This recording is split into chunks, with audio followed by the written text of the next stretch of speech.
Welcome guys, welcome to the show. This is Dr. Anurag, MBBS from SP Medical College, Bikaner.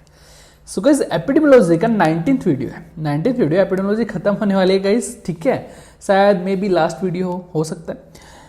And international classification of international death certificate हम इस video में करने वाले हैं.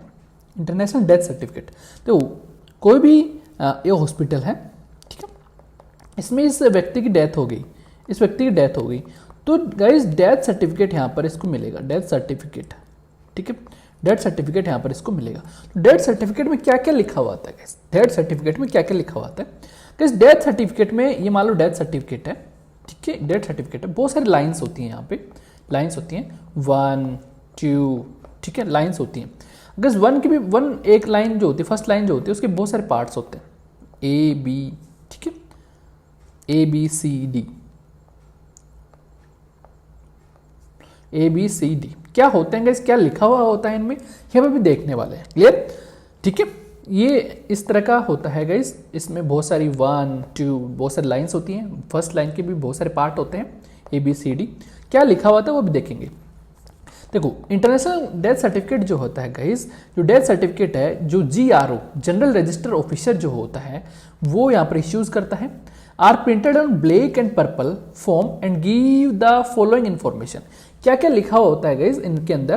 पहली चीज क्या लिखा हुआ रहेगा यहाँ पे? रजिस्ट्रेशन, डिस्ट्रिक्ट एंड सब डिस्ट्रिक्ट का नाम, एंट्री नंबर लिखा रहेगा, नेम ऑफ डिसीज्ड, जो भी आदमी खत्म हुआ है उनका नाम लिखा रहेगा, उनकी एज लिखी रहेगी डेथ के वक्त, एंड ऑक्यूपेशन लिखा रहेगा, एंड कॉज ऑफ डेथ लिखी रहेगी, death and place of death, मतलब तारीख कौन सी, मरा कब, मतलब डेथ कब हुई, एंड कौन सी जगह थी जहां पर डेथ हुई, and informant and the relationship to the deceased, मतलब जो इन्फॉर्मेशन दे रहा है, जैसे नाम क्या था उसका, वो इन्फॉर्मेंट का नाम लिखा रहेगा, और उसका डिजीज्ड मतलब जो मरा है उससे क्या रिलेशनशिप है वो लिखा रहेगा.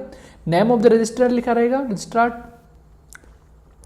From 1969, death certificate also record the death and place of birth of the deceased. Place of birth कहाँ जन्मा, ठीक है, डेट, जन्म तारीख कितनी है, ये भी लिखा जाता है 1969 से. तो डेथ सर्टिफिकेट की जनरल क्या होता है उसके अंदर वो हो गया. मेन चीज अब आएगी गाइस, मेन चीज अब आएगी कि मैंने अभी बताया था लाइन्स होती हैं, 5 लाइन्स होती हैं गाइस. देखो ये डेथ सर्टिफिकेट से मैंने भी बताया आपको 5 लाइन, 1, 2, 3, 4, 5 लाइन्स होती हैं. ध्यान से देखना, 5 लाइन्स होती है. मैंने अभी बताया कि फर्स्ट लाइन के भी बहुत सारे पार्ट्स होते हैं, ABCD बहुत सारे पार्ट्स होते हैं. क्लियर. अब इन पार्ट्स में क्या लिखा रहेगा गाइस, वो इंपॉर्टेंट चीज है, मैं ध्यान समझते हैं गाइस, ध्यान से ना एक स्टोरी की फॉर्म में समझते हैं. This one is hospital.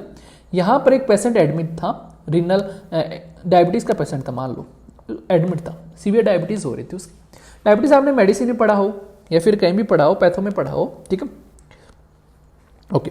तो इसकी डायबिटीज थी गाइस, क्या थी इसके? डायबिटीज थी, ठीक है, एडमिट था. अब गाइस इसकी डेथ हो गई. अब इसकी डेथ जो हुई है वो किसकी वजह से हुई है? रीनल फेलियर की वजह से. डेथ का मेजर कॉज क्या है यहाँ पर? रीनल फेलियर, ठीक है, इंस्टेंट कॉज. डेथ किसकी वजह से हुई है? किडनी फेल हो गई गाइस, उसकी किडनी फेल हो गई. तो किडनी क्यों फेल हुई? क्योंकि उसकी डायबिटीज नेफ्रोपैथी थी, डायबिटीज नेफ्रोपैथी हो गई. अब डायबिटीज नेफ्रोपैथी क्यों हुई? क्योंकि डायबिटीज मेलाइटस उसके था. डायबिटीज मेलाइटस का एक कॉम्प्लिकेशन है diabetes nephropathy, and diabetes nephropathy से रीनल फेलियर हो गया, ठीक है. तो डायबिटीज मेलाइटस से उससे क्या हुआ? डायबिटीज नेफ्रोपैथी, ठीक है. तो फर्स्ट लाइन जो होती है ना गाइस, हमने बताया कि डेथ सर्टिफिकेट के अंदर 5 लाइन होती है. मैंने भी बताया कि 5 लाइन होती है. फर्स्ट 5 लाइन में पहली लाइन जो होगी उसके बहुत सारे पार्ट्स होते हैं. ध्यान से देखना, उसका A part, B, C and D. Clear, ठीक है.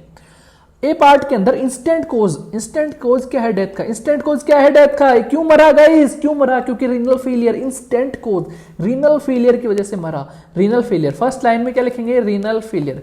सेकंड लाइन में ये रीनल फेलियर क्यों हुआ? क्योंकि इसके क्या था? डायबिटीज नेफ्रोपैथी था. तो सेकंड लाइन में क्या लिखेंगे? फर्स्ट लाइन की सेकंड पार्ट में क्या लिखेंगे? Diabetes nephropathy. सी पार्ट में क्या लिखेंगे? क्यों डायबिटीज नेफ्रोपैथी थी, वो क्यों हुई? डायबिटीज मेलाइटस की वजह से. एंड डी पार्ट कभी कभी खाली रहता है, एंड ठीक है, खाली भी रहता है या भरा भी रह सकता है, ठीक है. तो यहां पर मान लो खाली है, डायबिटीज मेलाइटस, सी डायबिटीज मेलाइटस में हो गया. तो जो सी जो है, सी जो पार्ट है वो मेन अंडरलाइंग कोज हो जाएगा। मेन अंडरलाइंग कोज कि भाई डायबिटीज मेलिटस से इसकी मेन अंडरलाइंग कोज क्या होगा, सी वाला पार्ट। तो फर्स्ट ए के अंदर क्या लिखेंगे, कंडीशन डायरेक्टली मतलब instant cause of death, clear. फिर फर्स्ट बी में अंडरलाइंग कोज, फर्स्ट सी के अंदर मेन अंडरलाइंग कोज हो जाएगा कि भाई डायबिटीज मेलिटस की वजह से। समझ में आ गया, ठीक है। लाइन डी कभी कभी खाली रहती है, कभी कभी भरी भी रह सकती है। तो लाइन 1 सी क्या हो गया, मेन अंडरलाइंग कोज हो गया।